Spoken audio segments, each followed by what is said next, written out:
Bienvenido, gracias por estar con nosotros. Uno de los sectores más expuestos de nuestro país es la juventud, quien a diario vive la esperanza de tener un mejor futuro o de ser tomados en cuenta en cualquier tipo de decisiones que les afecten negativa o positivamente.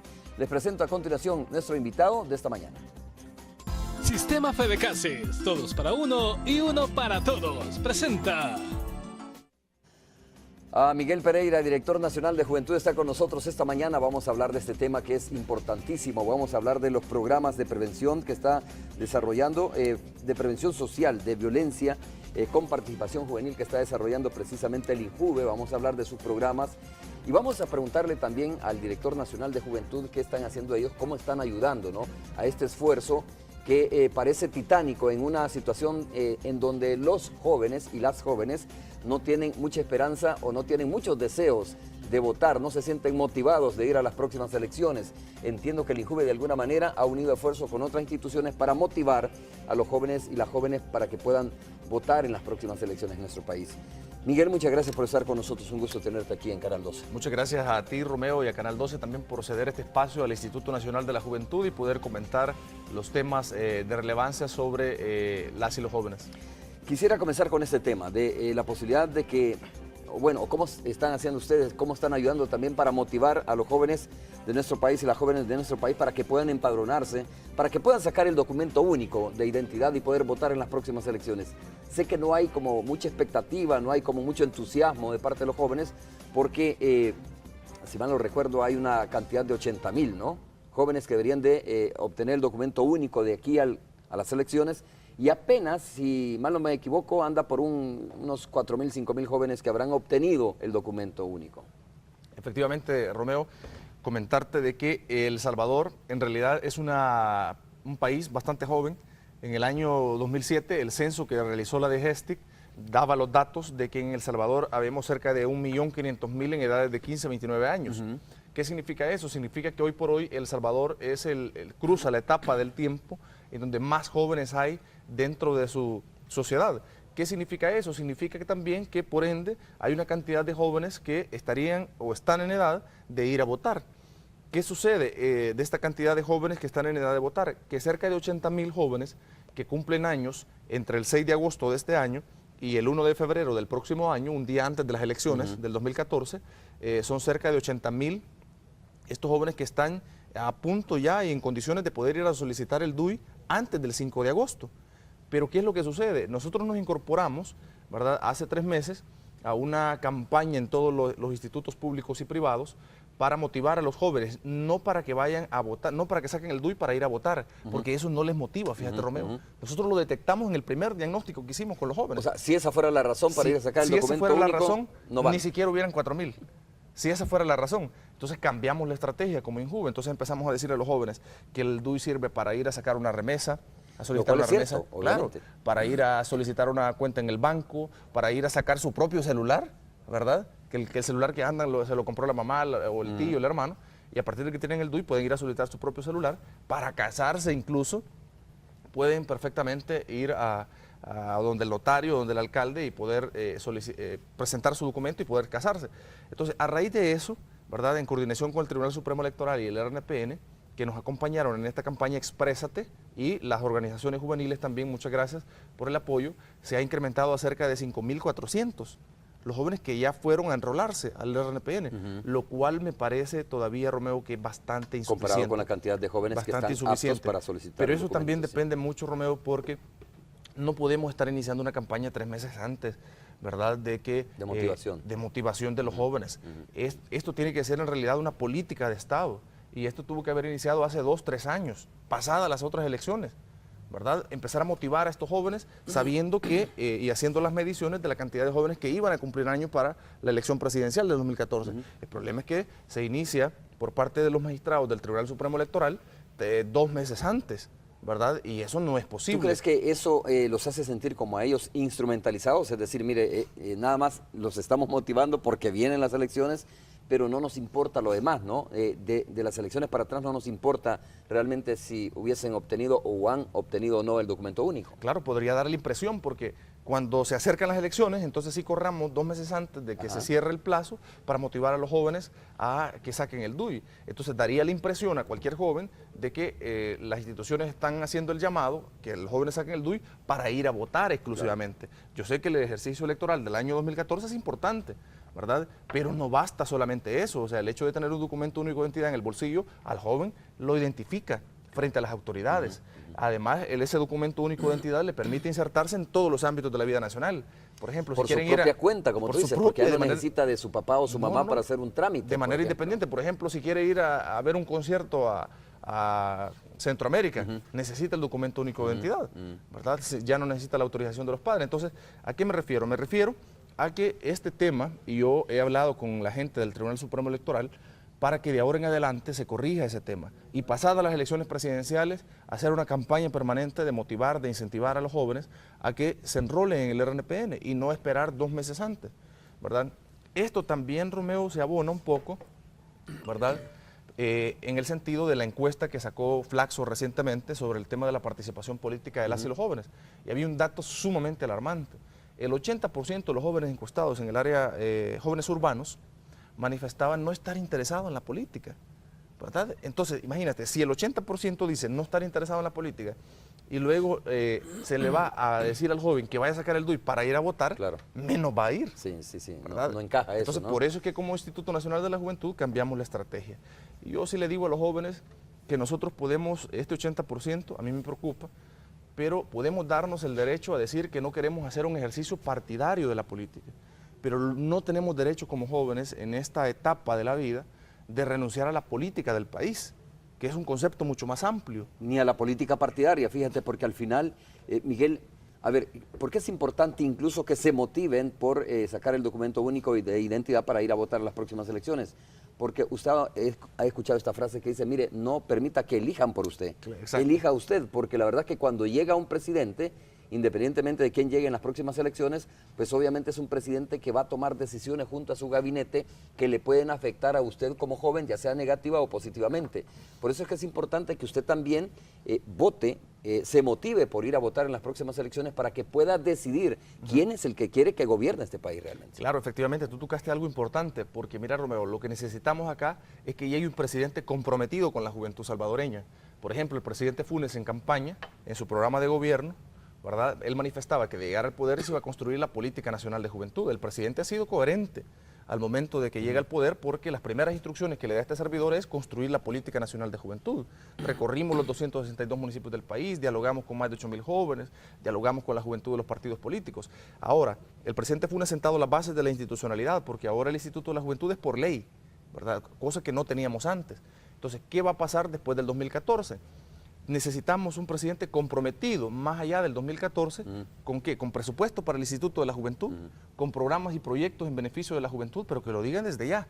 Ahora, ¿cómo podemos comprometer a un presidente? Cuando estos candidatos presidenciales vean que cerca de 300.000 nuevos votantes, ¿verdad? Entonces, obligaríamos automáticamente a los candidatos a presentar propuestas en beneficio de la juventud, porque si no solo se va a quedar el discurso. A incluir a la juventud. A incluir a la juventud. Por ejemplo, una de las cosas que yo les he hecho el llamado a los 3 candidatos presidenciales es que a ninguno de ellos lo he escuchado pronunciarse sobre el Instituto de la Juventud en el marco de la Ley General de Juventud. O sea, que es una ley en realidad. O sea, ellos no pueden decir que van a quitar el Instituto de la Juventud sin pasar por la Asamblea Legislativa, porque lo importante ahora del INJUVE es que el Instituto de la Juventud es una institución del Estado salvadoreño, no de un gobierno en particular. Y eso gracias en realidad al esfuerzo que puso el presidente Funes en este periodo por crear una primera institucionalidad para los jóvenes. Ahora, ¿la marginación sigue siendo un elemento que afecta a los jóvenes en nuestro país? Yo creo que más que marginación, los jóvenes hemos vivido durante años con altos niveles de exclusión social, Romeo, ¿verdad? Y ha habido una utilización perversa de las y los jóvenes, por ejemplo, yo lo llamo utilitarismo político. Muchos jóvenes, cuando recorremos el país y cuando anduvimos en la difusión de la ley, muchos de ellos manifestaban, pero mire, lo que pasa es que en las campañas municipales y en las campañas presidenciales ya nos empiezan a buscar los candidatos. Claro. ¿Para qué?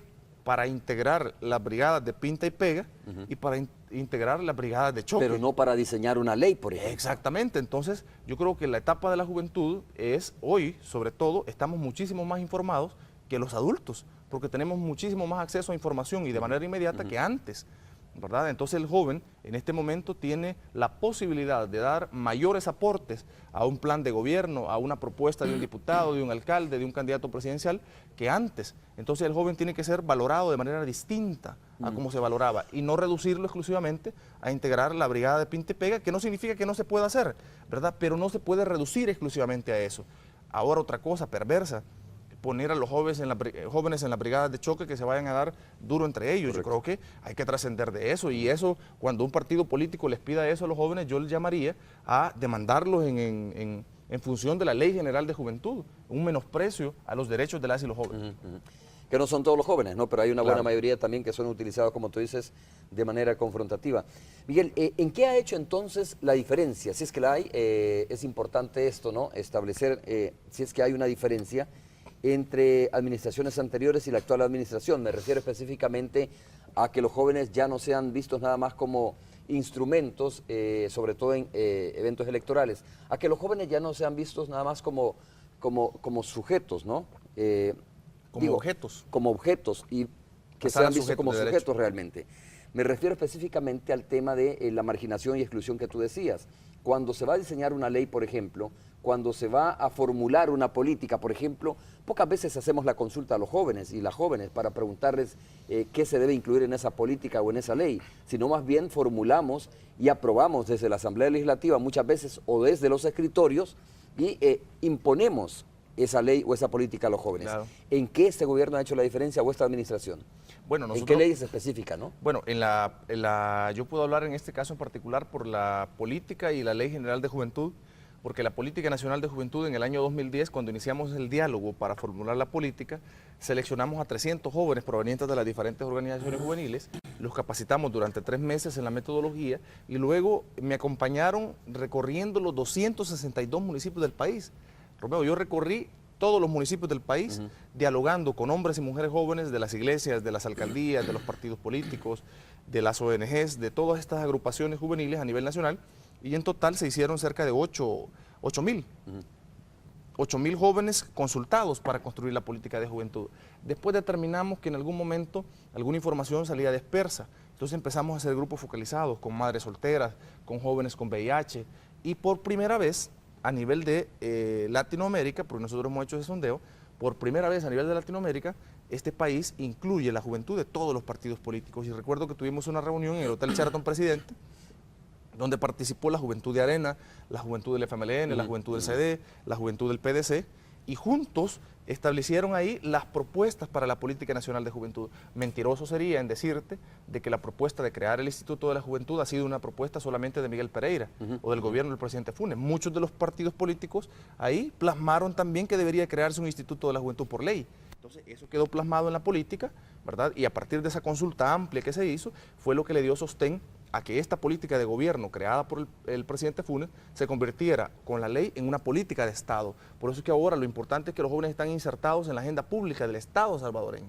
a partir de la ley, porque ya demanda la institucionalidad, ya demanda la estructura y ya dice cuáles son las 7 políticas sectoriales que este gobierno y el próximo gobierno tiene que darle continuidad. ¿Y cuáles son esas 7 políticas sectoriales? Porque es importante también una de ellas, la primera, hablar de esta política de juventud. Claro, esas políticas sectoriales son, la ley dice de que el Estado salvadoreño debe de apostarle a 7 políticas sectoriales, 7 estrategias para abordar el tema de juventud a largo plazo. Una de ellas es la de prevención social de la violencia con participación juvenil, la segunda es el tema de salud integral, el tema del empleo joven, el tema de la inclusión cultural y ambiental, y también el tema de participación de las y los jóvenes. Entonces, con todas estas políticas, lo que estamos haciendo es desarrollando diversas estrategias, y por eso el legislador es sabio, porque crea estas 7 políticas sectoriales, pero también crea una junta directiva del instituto. El instituto está integrado por una junta directiva, luego está el director general que administra la institución, que es este servidor, y luego 7 subdirectores sectoriales. En la junta directiva hay 7 ministerios, cada uno de ellos vinculado con una política sectorial.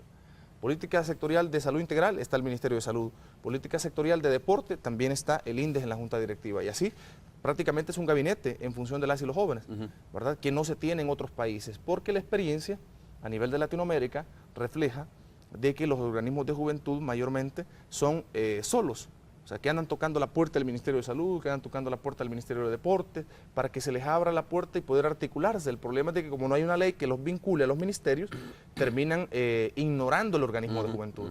Aquí no, aquí hemos básicamente avanzado en ese tema porque ahora yo, por ejemplo, me reúno con todos los titulares cada mes para exponerles los avances en el tema de juventud, para exponerles cualquier modificación, ¿verdad?, a los programas y proyectos, y vamos avanzando. Por supuesto que te voy a decir que es difícil en realidad, porque es un primer ejercicio donde vamos avanzando. Pero solo el hecho de sentar a los ministros ya a hablar del tema de juventud, 2 horas. Claro, ministros que por ley están comprometidos, ¿no?, con la política de juventud. Exactamente, que por ley, porque la ley ya establece que el ministro de Justicia, que la ministra de Salud, que el presidente del INDES, que la Secretaría de Inclusión Social, nos reunamos de manera mensual para abordar el tema de juventud.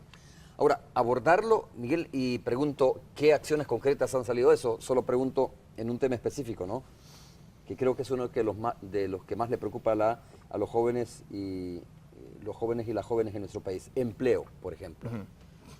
¿Qué se está haciendo sobre ese tema? Porque cuando tú tienes empleo, por ejemplo, te sientes como más dignificado, te sientes obviamente que tienes la oportunidad de poder accesar a un mejor sistema de salud probablemente, o que puedes, suplir las necesidades básicas, incluso muchas veces de tu familia, ¿no? De tu papá, tu mamá, que no están trabajando, pero es importante, si el joven trabaja, puede ayudarle a su madre, que por supuesto le regaló sus mejores años a su hijo o su hija. Entonces pregunto, ¿qué están haciendo, por ejemplo, ustedes para articular un esfuerzo de empleo joven? Bueno, en realidad el tema de la inserción laboral y más que el empleo, del trabajo en realidad para los jóvenes, lo venimos abordando desde el año 2009, cuando se llega al poder. Porque en el año 2008 nosotros se analizaba ya la crisis global que venía a nivel internacional y que estaba empezando a tocar suelo salvadoreño. Entonces cuando llegamos al gobierno en el año 2009, empieza también a tocar suelo salvadoreño realmente la crisis.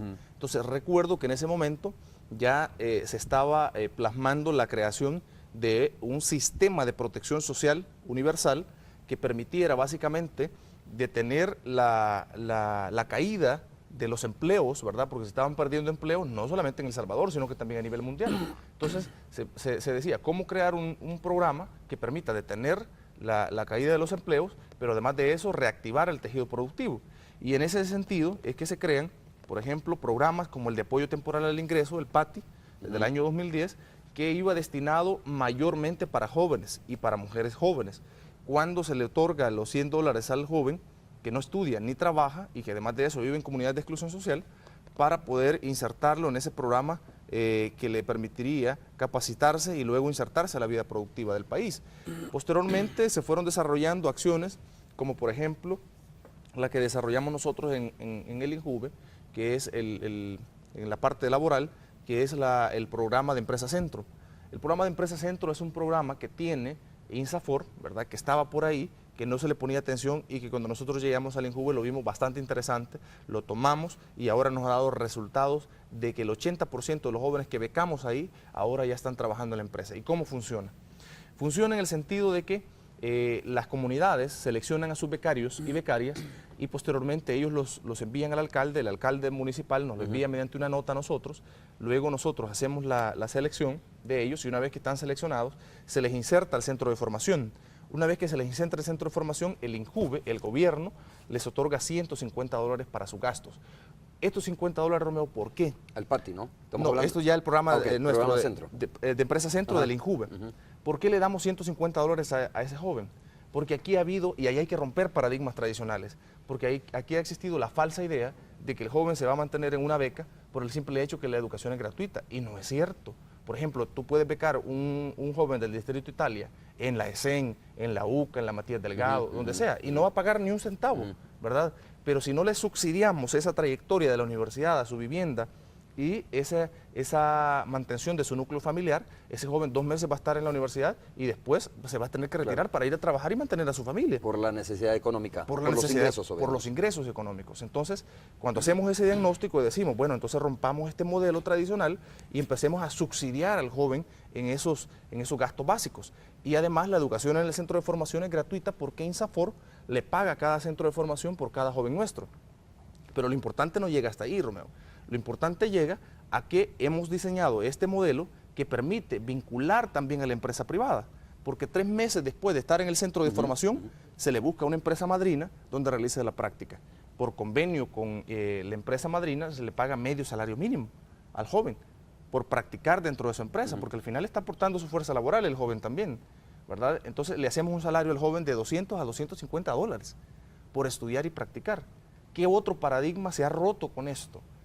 El paradigma, Romeo, de seguir reproduciendo cursos que nos sacan a los jóvenes de la pobreza. Por ejemplo, me preguntaba a mí una periodista, me decía, mire, pero lo que está gastando en 250 dólares no le parece demasiado en relación a los jóvenes. Sí, le digo yo, si lo vemos en términos de cantidad de jóvenes, es probable que usted tenga la percepción así, pero si lo vemos en términos de calidad, eso es lo mejor que podemos estar haciendo. Porque el Instituto de la Juventud, lo que ha gastado en los 250 jóvenes que hemos becado en esto, pudiéramos haber graduado a 1000 piñateros, a 1000 carpinteros, a 1000 panaderos en 2 o 3 meses, ¿verdad? Pero lo que tenemos que ver es cuántos de estos jóvenes se logran insertar laboralmente, ¿verdad? Porque a veces... O sea, este es un proceso más integral, por decirlo de esa manera. Más integral porque además las becas van de 6 meses, 1 año hasta 2 años. O sea, becar a un joven para 2 años es muchísimo más caro que graduar a un piñatero en 2 meses, ¿verdad? Ahora, yo te garantizo que tiene muchísimas más opciones de insertarse al mercado laboral el joven que se ha graduado, por ejemplo, en técnico administrador de empresa, técnico en monitoreo de calidad, técnico en monitoreo de calidad de productos, mecánico motor diésel, mecánico motor gasolina, y que ha estado durante dos años capacitándose, porque al final son carreras técnicas ya.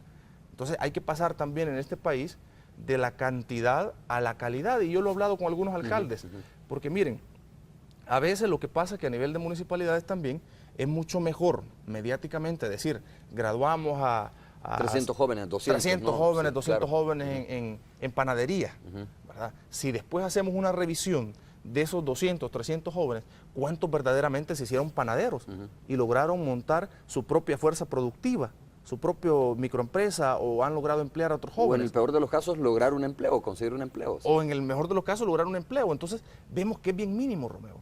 Entonces, aquí tenemos que dejar el discurso político de las cantidades para pasar a la calidad. ¿Y qué es lo que ha hecho, por ejemplo, Corea del Sur?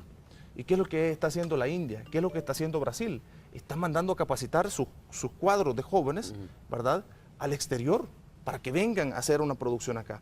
Ahora nosotros, con estos 250 jóvenes que hemos becado, el 80% de ellos se quedó laborando en la empresa donde hizo su práctica.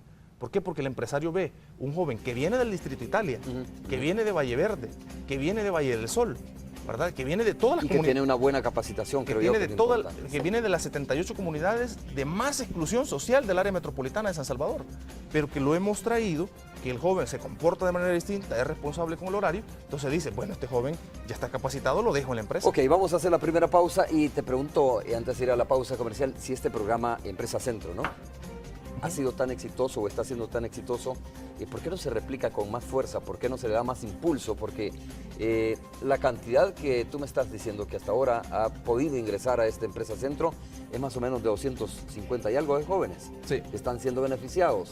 Bueno, habrán miles de jóvenes que quisieran tener esta oportunidad y la pregunta es, ¿por qué no se le dedica más fondos o por qué no es más amplio este programa que ustedes están desarrollando? Entre otras interrogantes, también quisiera preguntarte qué piensas de lo que se ha mencionado respecto al tema de que algunos miembros de pandillas que no tengan conflicto con la ley pueden ingresar a este programa de apoyo temporal al ingreso, conocido como PATI, ¿no? Algunos dirán, los más críticos o los críticos dirán, bueno, ¿por qué le vamos a dar empleo en este programa PATI a personas que están organizadas en pandillas cuando hay cientos de miles de jóvenes que no lo están y que también están esperando una oportunidad? Vamos a hacer la pausa, regresamos.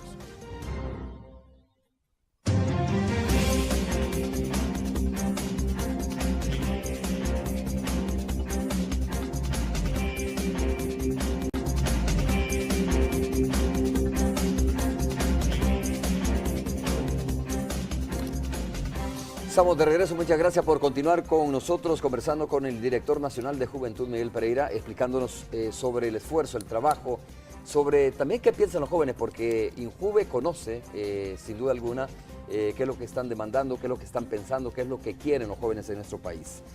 Y decíamos, si es tan exitoso este programa Empresa Centro, ¿por qué ha podido beneficiar, digamos, a tan pocos jóvenes, diría yo, comparado con el universo que tenemos de jóvenes en nuestro país, Miguel? No, en realidad, no solamente este tipo de becas tenemos, también tenemos las becas de inclusión social que se han estado dando en el área metropolitana. También tenemos los becarios que han sido técnicos comunitarios en prevención social de la violencia con participación juvenil, de los cuales el día viernes con la Universidad de El Salvador y la Unión Europea graduamos a 78 jóvenes que habían estado durante 8 meses capacitándose en este modelo de prevención. ¿Qué es lo importante de este diplomado?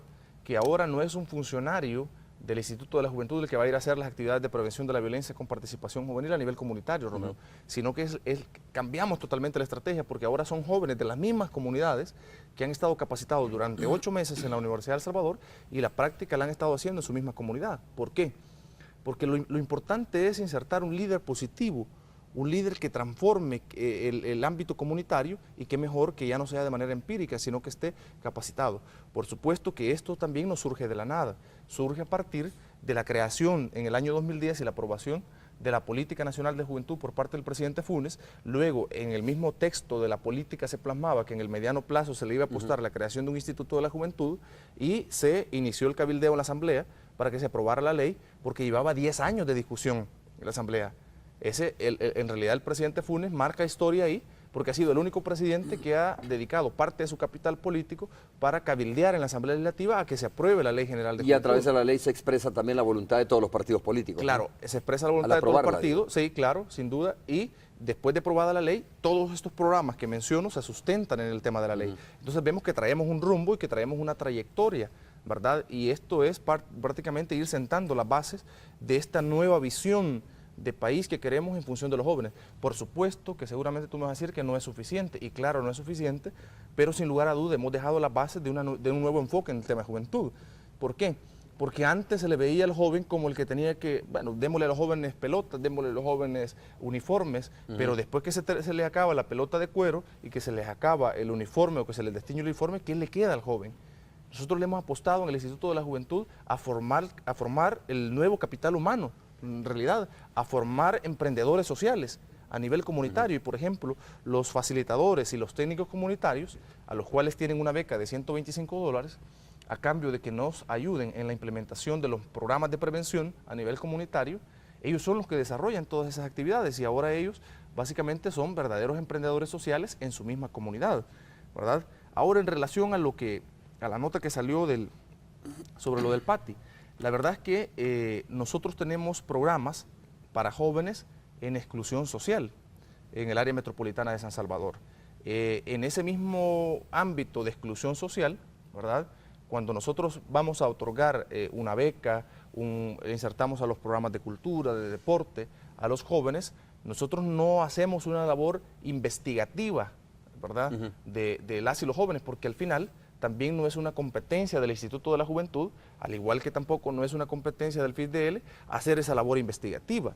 ¿De quién es esa competencia? De la Policía Nacional Civil, ¿verdad? O de la Fiscalía en su caso. O de la Fiscalía en su caso, ¿verdad? Yo no me atrevería como Instituto de la Juventud poner el personal del INJUVE a que haga una labor investigativa y conspirativa a nivel comunitario, porque no es la labor nuestra, no es nuestra especialidad. Nuestra especialidad es generar oportunidades a través de los programas sociales, y en ese mismo sentido van a comunidades de exclusión social donde hay sin duda muchos pandilleros. Ahora, los programas no van destinados para las pandillas, van para los jóvenes en riesgo, pero riesgo visto desde un punto de vista mucho más amplio. ¿Por qué un joven puede estar en riesgo o en vulnerabilidad? Porque vive en una comunidad de exclusión social donde a 5 metros está una cárcava y hay temor de que la casa se le caiga, porque no tiene información sobre cómo prevenir el VIH-Sida, porque su comunidad está asediada de pandillas, porque es una madre soltera, porque es un joven que proviene de un hogar desintegrado, y así sucesivamente. Entonces, ¿qué es lo que busca el Instituto Nacional de la Juventud a través del modelo de prevención de la violencia con participación juvenil? Fortalecer los factores de protección, y a través de fortalecer los factores de protección, que la escuela, la inclusión de estos jóvenes en los comités de familia, de saneamiento ambiental, ¿verdad? A través de fortalecer estos factores, disminuir los otros factores de riesgo, ¿verdad? Para que los jóvenes... Que ellos aprendan a enfrentar estos factores de riesgo, a manejar estos factores de riesgo. Fíjate, exactamente. Eso me recuerda un poco sobre la reciente conversación que tuve, por cierto, aquí en Hechos AM, con el ministro de Educación, ¿no? Francis Hato Asbun, decía que además es miembro de la Junta Directiva del Hay que INJUVE. formar un nuevo joven, hay que formar a los estudiantes, entiéndase jóvenes, pues obviamente, Claro, digo, los que son hasta los menores de edad, 29, ¿no? de 15 a 29. Va, ok. Entonces decía, hay que enseñarles a enfrentar, El a riesgo. reaccionar a este tipo de situaciones de vulnerabilidad que cada vez son mayores en nuestro país, a buscarle una solución. Es un joven ya más pensante, un joven más reflexivo ante la realidad nacional, no simplemente verlo como un objeto, ¿no? Al joven y de alguna manera, digo, instrumentalizarlo como se ha hecho hasta hoy, sino Claro. más bien incluirle en los procesos de participación o incluirle en los procesos de solución de los problemas que están enfrentando. Pero fíjate que tú mencionaste algo importante también. Históricamente aquí hemos escuchado hablar de que los jóvenes no son el problema, sino la solución. Pero nadie nos ha dicho cómo es que los jóvenes pueden ser la solución. Hoy por hoy el Instituto Nacional de la Juventud te puede decir cómo lo ha hecho, ¿verdad? Podemos tener todavía en ese proceso algunas cosas que fortalecer, pero sí podemos mencionar cómo es que hemos seleccionado a los jóvenes en las comunidades, cómo es que los hemos insertado en la Universidad de El Salvador, cómo es que los hemos involucrado en coordinación con las alcaldías municipales, cómo están vinculados con el Instituto de la Juventud y cómo ellos, los jóvenes en general, se convierten en transformadores sociales, en agentes de cambio social a nivel comunitario. Porque, por ejemplo, yo hubiese necesitado, para implementar el modelo de prevención a nivel comunitario, hubiese necesitado a 1000 funcionarios. Pero ¿qué es lo que hemos hecho? Tenemos 850 becarios y con ellos lo hemos hecho. Y ahora, por ejemplo, tú entrevistas a un joven de esto y te explica el modelo de prevención que implementa el INJUVE y el gobierno del presidente Funes y te dice, mire, lo primero que hay que hacer es hacer un diagnóstico. Te puede decir el joven ya capacitado. Después de hacer el diagnóstico, definir los factores de riesgo a nivel comunitario. Entonces, contrarrestar estos factores de riesgo. Si en la comunidad hay recipientes de aguas residuales, o hay una cárcava, o no hay gradas para subir en la comunidad porque es un cerro o una ladera, entonces formar el comité medioambiental, ¿verdad? Porque aquí ha habido una falsa percepción también, Romeo. Se cree de que el tema de la prevención de la violencia es ir a poner a los jóvenes a que jueguen fútbol. Claro. Es una concepción extremadamente reduccionista en realidad del tema de prevención. El tema de prevención va muchísimo más allá de eso y, por ejemplo, a mí me han preguntado, me decía alguien, ¿qué tiene que ver un componente o un comité de saneamiento ambiental en la prevención? Por supuesto que tiene que ver, porque una familia, un joven que vive a 4 metros de una cárcava, que en el temporal durante la noche, ¿verdad?, está sintiendo la lluvia y que está pensando de que de un momento a otro la cárcava le va a llevar a su casa, tiene un nivel de estrés que gerencia de manera distinta las relaciones interpersonales con su comunidad. Es correcto. ¿Verdad? Y se siente agredido en sus derechos, realmente. Por supuesto. Entonces tiene un nivel de agresividad frente a la comunidad y frente a la sociedad distinto de alguien que vive en la zona escalón, que no tiene ningún riesgo. Y eso obviamente genera violencia, como tú Obviamente dices, ¿no? genera violencia. ¿Por qué nosotros en el modelo también hemos incluido el tema de los comités de familiares? Porque la misma Constitución lo dice, Romeo, la base fundamental de la sociedad es la familia. La misma Biblia lo reconoce para los que somos cristianos, ¿verdad? Esa unión de la familia, el papá, la mamá, los hijos, en unión familiar. ¿A qué me refiero con esto? Que cuando nosotros vemos a un joven de 12 años cometer un homicidio o siendo víctima también de un homicidio, una jovencita que a los 13 años está infectada de VIH, ¿qué es lo que nos tiene que hacer reflexionar? En primer lugar, que esa es la expresión de un problema que hay dentro de su núcleo familiar, ¿verdad? Entonces nosotros vemos la expresión afuera, pero tenemos que ir a las raíces de ese problema, y las raíces de ese problema no están en otro lado más que en su familia. Por eso es que el modelo de prevención del INJUVE tiene 2 componentes fundamentales sobre los cuales caminamos y avanzamos.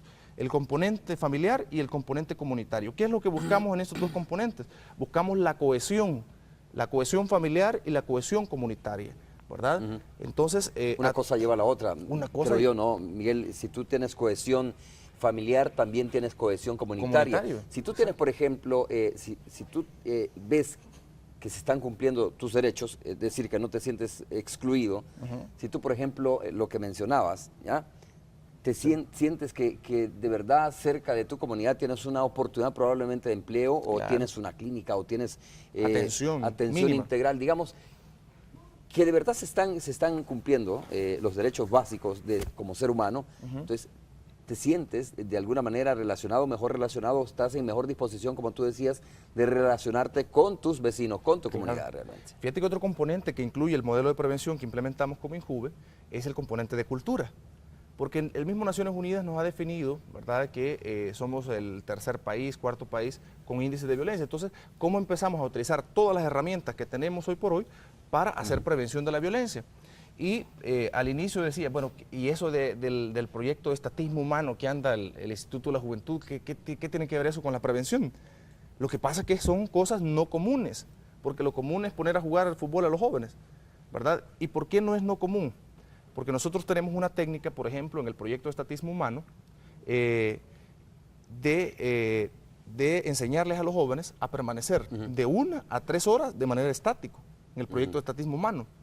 Eso, Romeo, significa tener un control mental y de su cuerpo impresionante. Entonces, el joven, por ejemplo, que ya es profesional en esta área, que tiene cerca de la capacidad de estar 3 horas estático, ese joven domina su mente y tiene la posibilidad de reaccionar de manera distinta frente a un insulto de otro joven o de un adulto en particular, porque ya controla su mente, ¿verdad? Entonces, ¿cómo utilizamos también el tema cultural para hacer prevención social de la violencia? Ahora, todo este modelo no surge de la nada, surge del enfoque de la Política Nacional de Juventud que crea el presidente Funes y que queda plasmado en la Ley General de Juventud.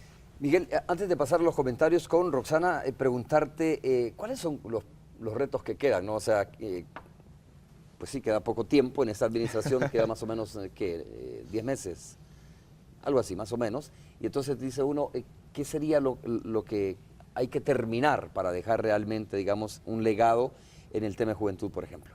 Bueno, en el caso particular, yo lo que creo es que hay que consolidar estos programas que han sido exitosos, no porque los haya implementado el Instituto de la Juventud, sino porque se pueden medir los éxitos, ¿verdad?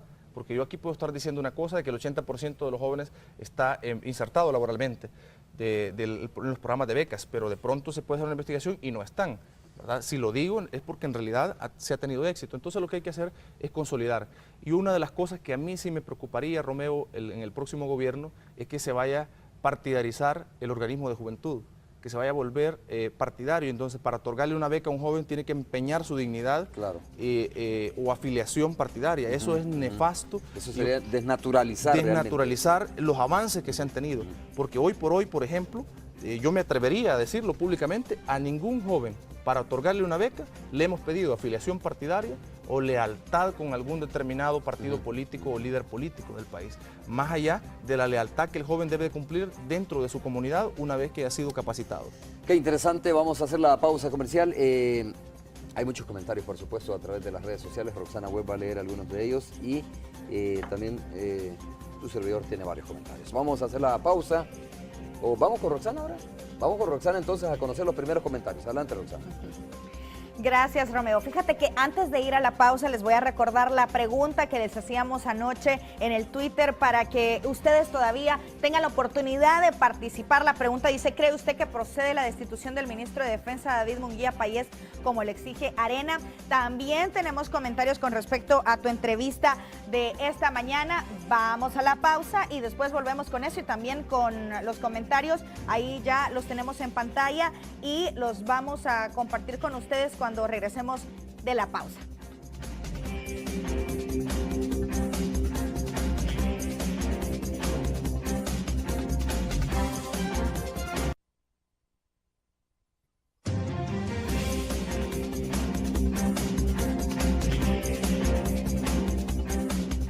Antes de continuar con la entrevista rápidamente vamos a conocer algunos de los comentarios que se hicieron desde anoche con respecto a la pregunta que hacíamos del ministro de la Defensa David Munguía Payés. Ahí lo tenemos en pantalla. Emilio Monterrey dice rotundamente no, porque no van a la sala de lo constitucional y ahí les resuelven casi todo. También José Ramírez dice, pues para mí no le tienen que hacer caso a los areneros, ojalá el presidente no les haga caso, estamos bien así. También René Alejandro dice, no, solo quieren desestabilizar al país.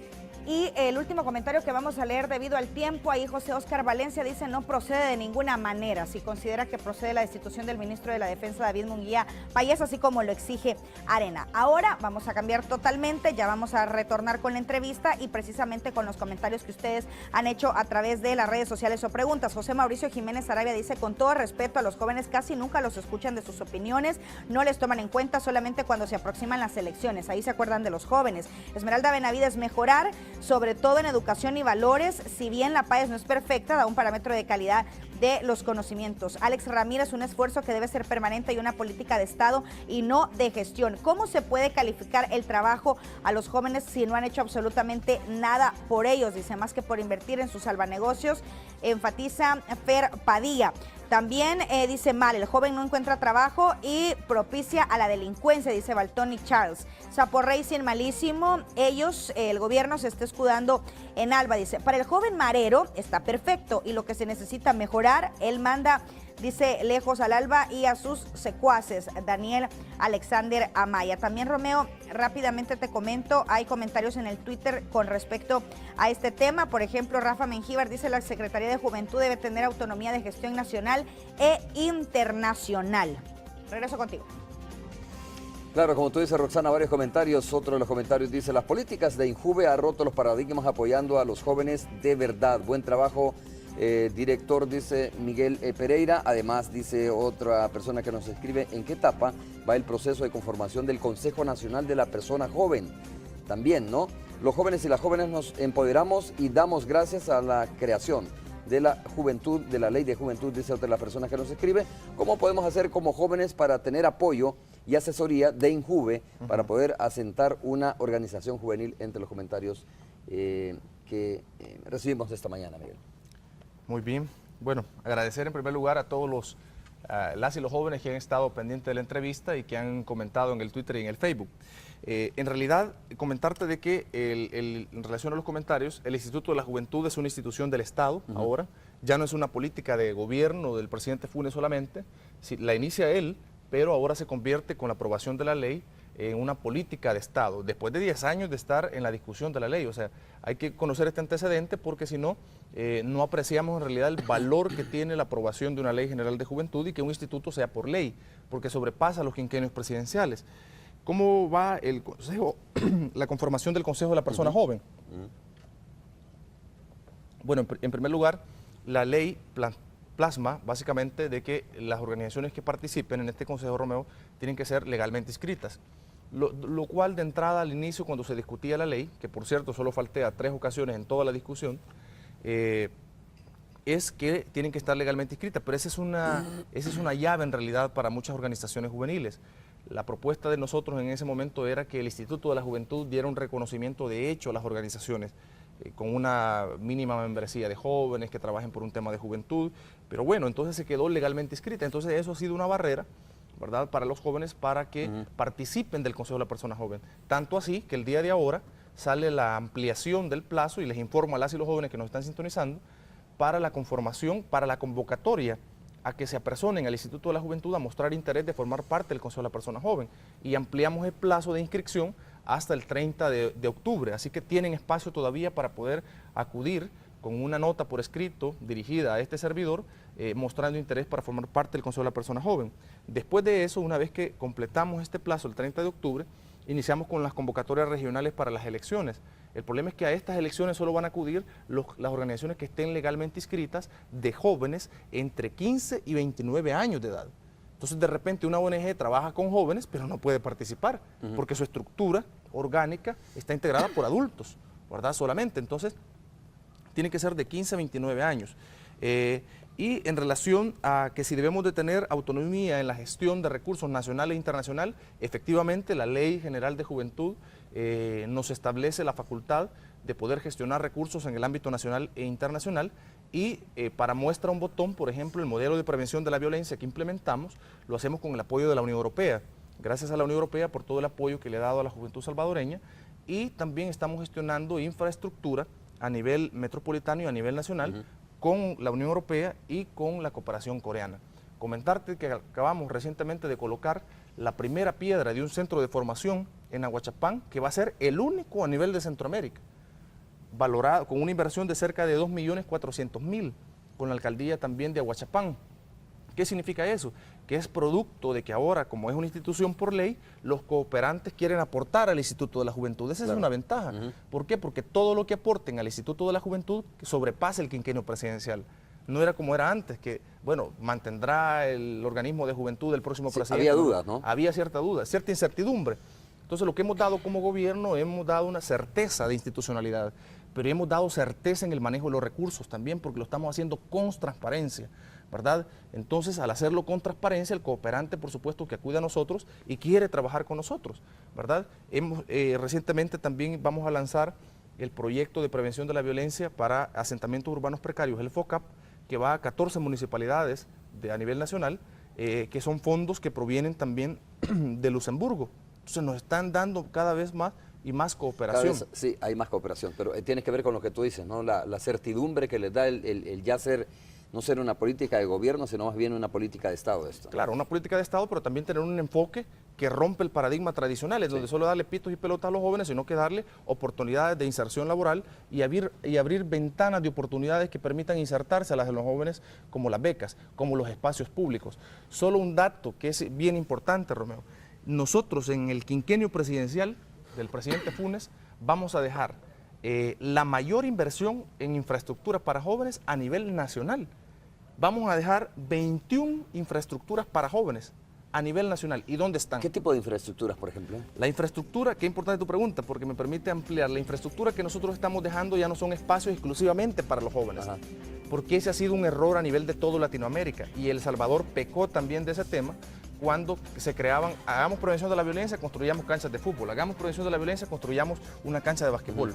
Ese es un enfoque totalmente desfasado, ¿verdad? Porque lo que buscamos es la convivencia familiar y la convivencia comunitaria. Entonces, para ser coherentes, ¿qué es lo que tenemos que construir en el espacio público? Un espacio que permita integrar a estos dos sectores, a las familias y a la comunidad. Y a la comunidad misma. Por eso es que ahora tú vas a ver todos los espacios que crea el Instituto de la Juventud ya no son para jóvenes exclusivamente, sino que son espacios que permiten integrar a los niños en todos los espacios, en todos los centros y las oficinas del IJUVE. Vas a ver áreas para niños, áreas para jóvenes y áreas también para adultos. O sea, que sea un espacio de integración familiar y comunitaria. Si en El Salvador, en lo que falta de gobierno y en el próximo gobierno, le apostamos a la prevención de la violencia como le hemos apostado en este momento de manera seria, tenemos que seguir sobre la base de estos dos caminos, los componentes familiar y el componente comunitario, y de ahí fortalecer estos dos tejidos, y vamos a tener resultados en el corto y mediano y largo plazo. No. Miguel, muchas gracias por haber estado con nosotros, ya no nos queda más tiempo. Qué antes rápido. de terminar. Qué rápido, ¿verdad? Antes de terminar, quiero comentarles que algunos medios de comunicación están reportando que el coronel retirado Jorge Alberto Barahona, quien fungió como director de Protección Civil, fue asesinado la madrugada del jueves, según la Policía Nacional Civil. Según autoridades, el hecho ocurrió a eso de las 11 de la madrugada en el Boulevard Los Próceres. Barahona estuvo al frente de Protección Civil en la pasada administración. Esas son imágenes del vehículo en donde fue encontrado precisamente el coronel retirado Jorge Barahona, quien fungió también como director de Protección Civil durante la administración anterior, durante el año 2007-2009. La policía está, por supuesto, haciendo las primeras indagaciones, tratando de recabar información sobre qué está detrás o qué está como motivo detrás del asesinato del coronel retirado Jorge Alberto Barahona, quien, repito, fungió también como director de Protección Civil de nuestro país. Bueno, muchas gracias por haber estado con nosotros. A ti por el espacio. La verdad es que con IJUVE nosotros como Canal 2 hemos venido trabajando de verdad muy armoniosamente.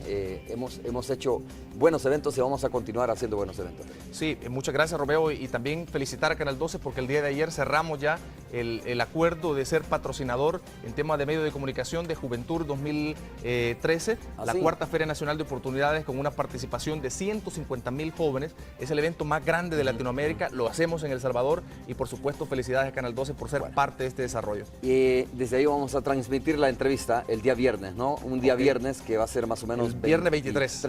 Viernes 23. Con ese marco impresionante de jóvenes de alguna manera. Vamos a hacer la pausa, regresamos en breve.